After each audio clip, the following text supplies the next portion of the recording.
finally, Mami Florence Obinim akasa. Just okakasa our experiences with Naya showed us so, but then got 24 and then they have a one-on-one.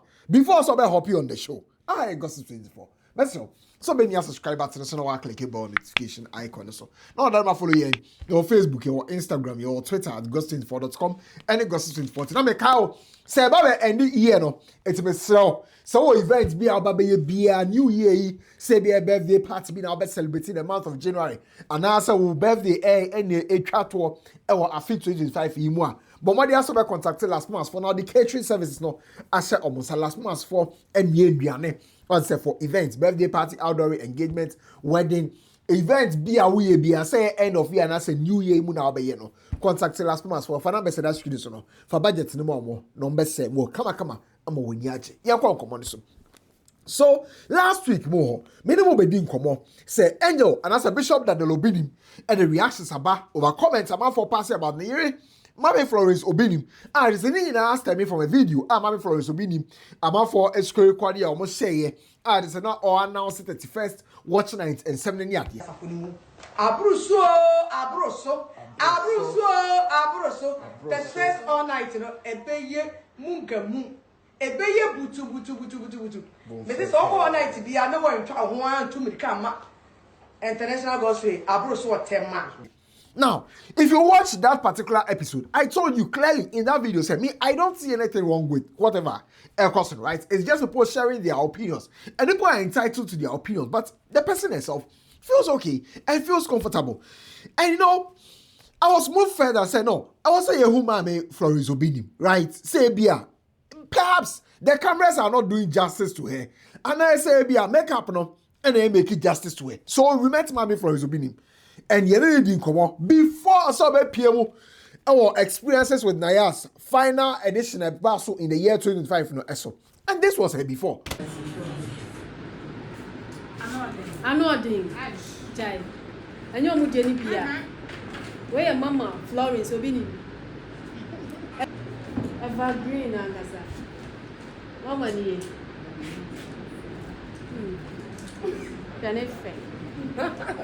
Now, when you compare this to screen recording now, a popping up on TikTok, it tells you a lot. It tells you that either some of the cameras are not good, and some of the makeup artists are not doing a better job. You get it? That's how I feel about this whole thing. But then I was saying the train come on, they from the horse's own mouth. It's the other train come on, near Bisano. Say, Mammy.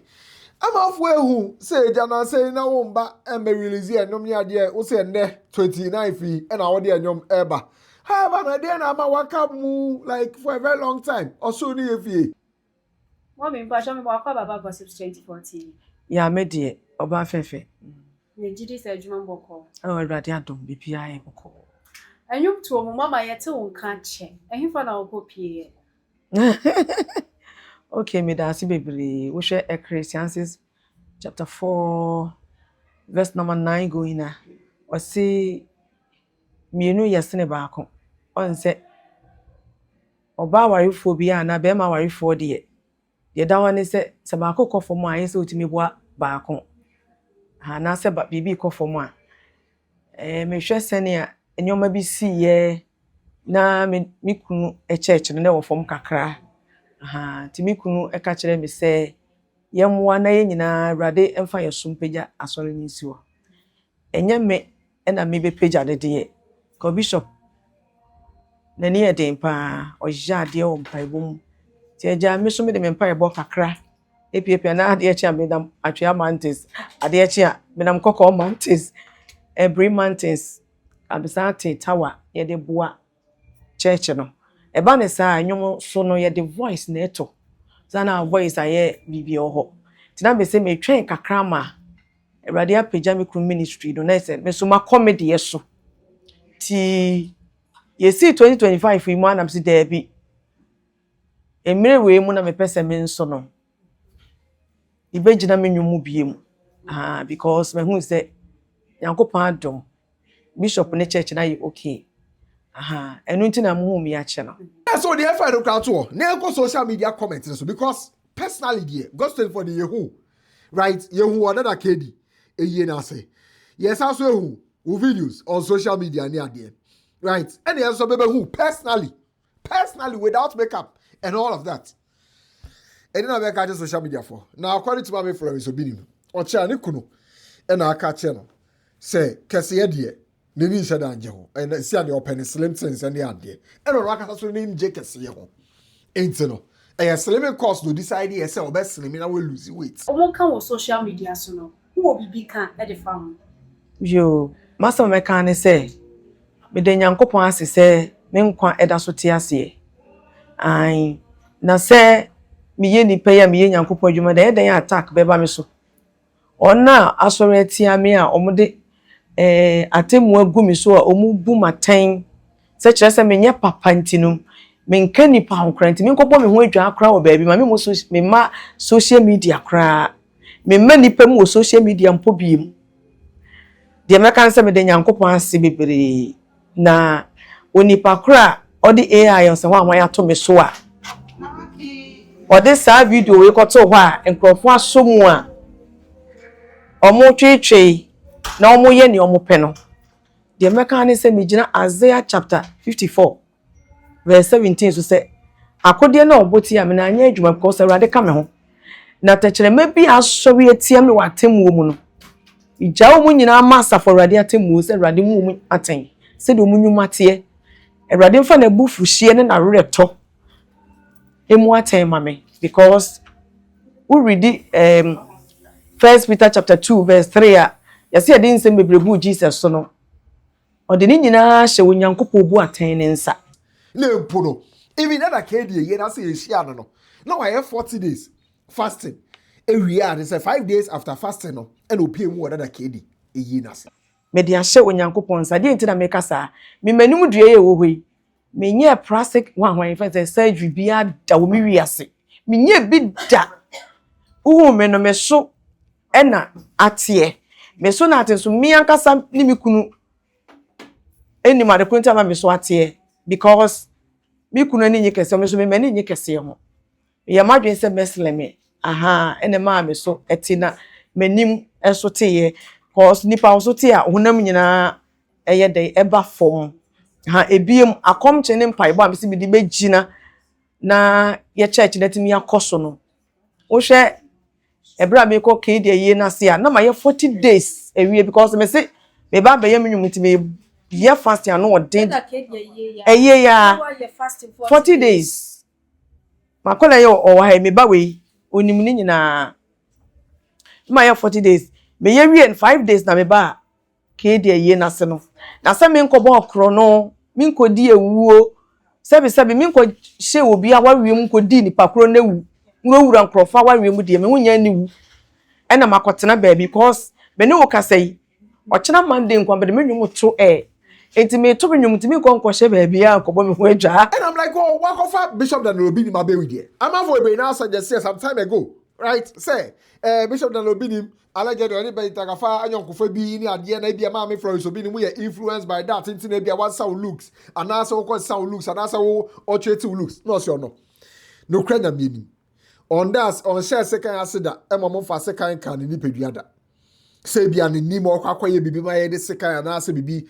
debi na empo Benedict akafa no ono onhwe nsia no ni po ohwe ni so ye Kristo say na Paul kan e mo hwe mi nsia mi say na mi hwe Kristo mi nsia no yan say de Martin in prebebre say ye fro bi nkafa eno mo mu na me de mate na me ameti hei me mentor de misua no eye Nyankopon ne nasem Ewrade ba asakoro ene nasem se me ameti hei se mesua sa oba gafa o se hwan no mesua ne seconds mpoda sa aye me fe aye maboden aye manigye se mesua gafa just a minute or seconds mpoda Ewrade Nyankopon mu maten no fa asotwe se fata me emu odem bra me so na se me nsuasua gafa da seconds mpoda enso me bu se mesua ne da Ewrade Nyankopon mu ona o ka sa ni nyina pom sa atade na hye me this friends atemu na gu me so no Ewrade mu o maten se de omunwuma te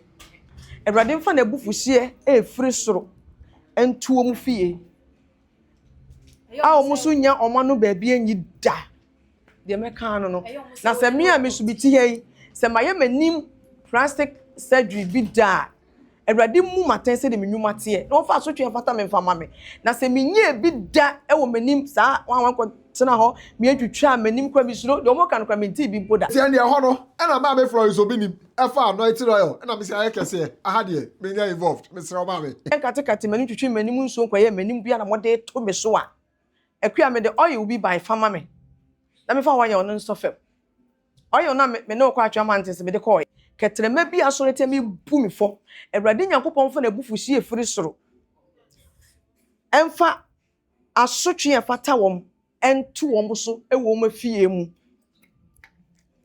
na me de minim se de nipa ede Daniel kotu jata buo mu no de Shadrach Meshach na Abednego kotu oja mu no na yesan de Esther ne Mordecai enke de Mordecai ko hwedua so sa na ompeso mo ye me nanso sene omo ede omo ato Nyankopɔn so amamu no me nso me de na emamu anya adwuma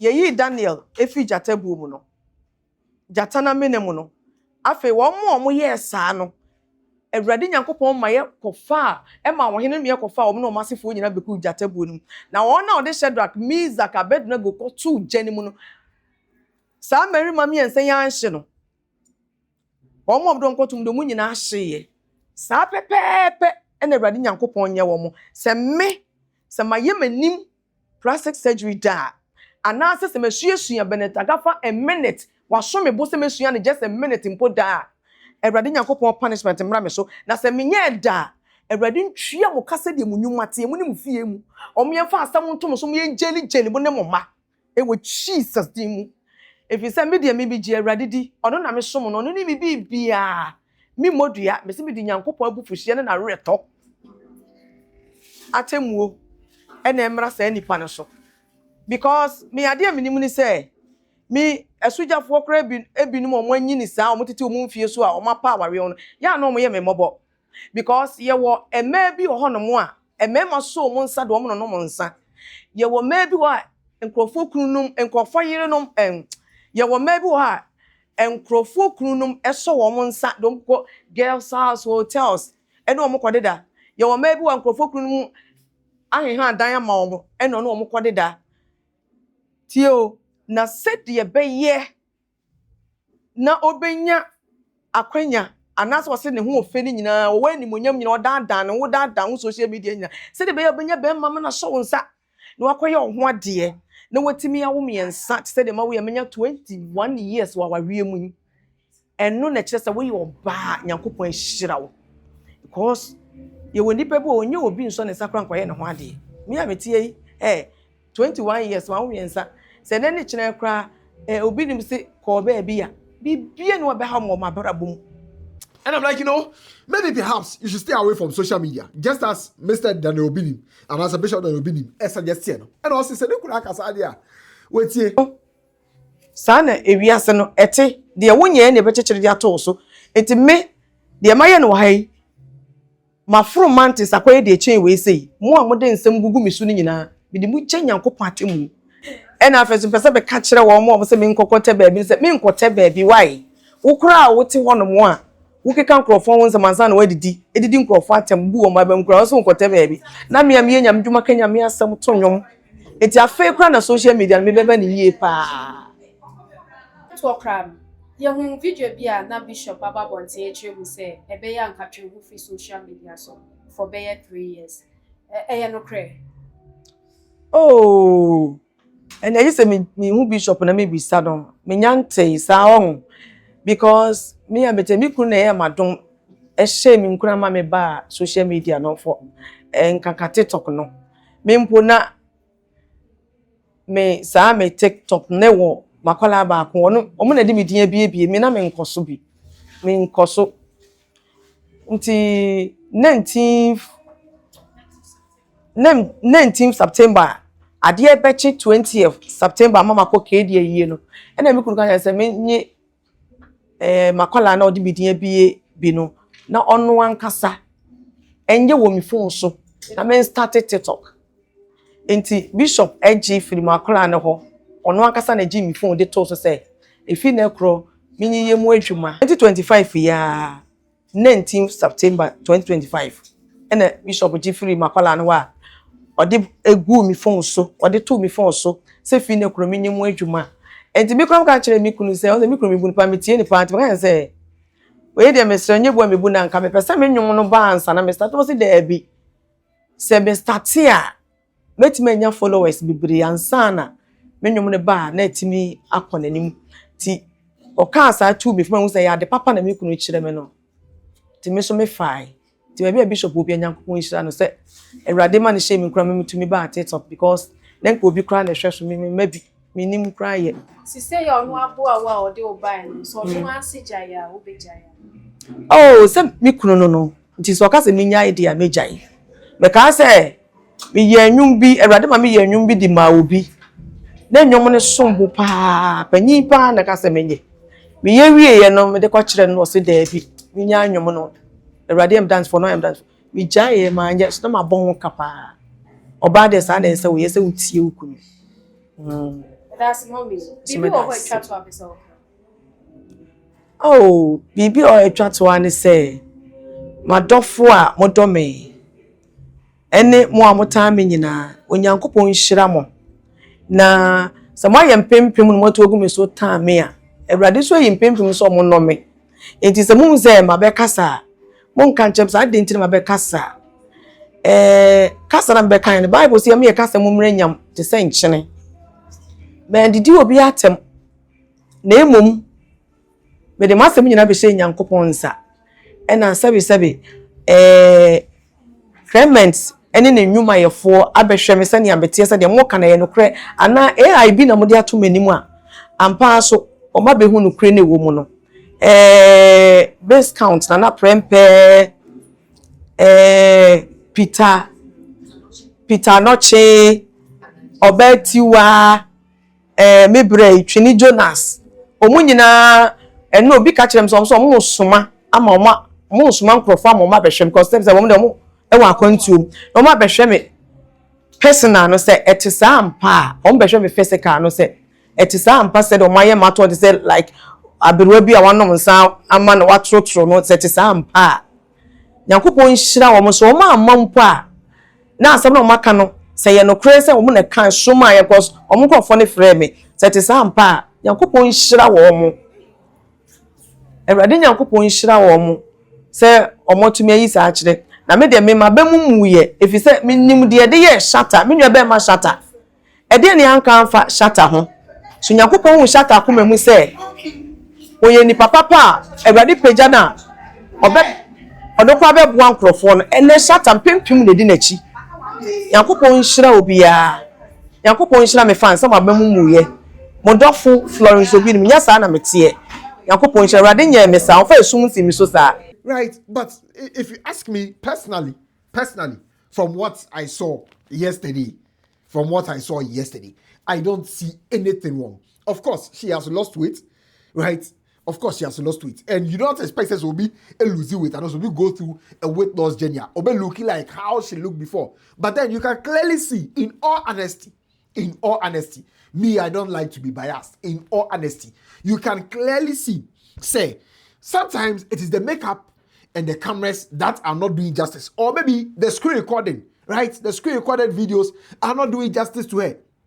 In all honesty, when you meet her without makeup and all of that, aside the fact that she has lost weight, she looks good. In all honesty, when you meet her without the makeup and all of that, she looks good. You get it? So I don't see why people have the person itself doesn't have a problem. The fact that she's happy is all that matters. To me, that's how I see this whole thing. Right? There are only three problems here. One, sometimes the makeup. Two, the cameras. Right? The kind of cameras are maybe a ton of so any the angles and what have you.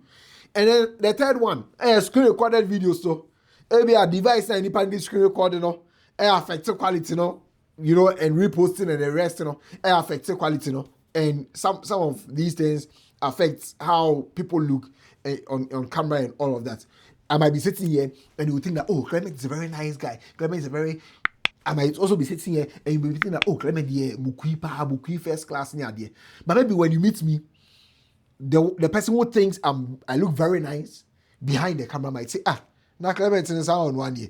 Maybe when you meet me, the person who thinks I am a Mukui first class would say, And they say, Clement, camera is secret and your justice. So, I mean, people are entitled to the opinions, but what matters is that the person involved is happy. I Gossip 24. She says she went through a weight loss journey. I even saw on the phrase experiences with Naya's show, so can or say, was also over 100 days fasting. And the bishop then will be him. She said, no, the amount for being I argue say 100 days fasting, the any possible near there. But I mean, it is the person. You get it. She is happy. The rest is just noise to me. I Gossip 24. Background.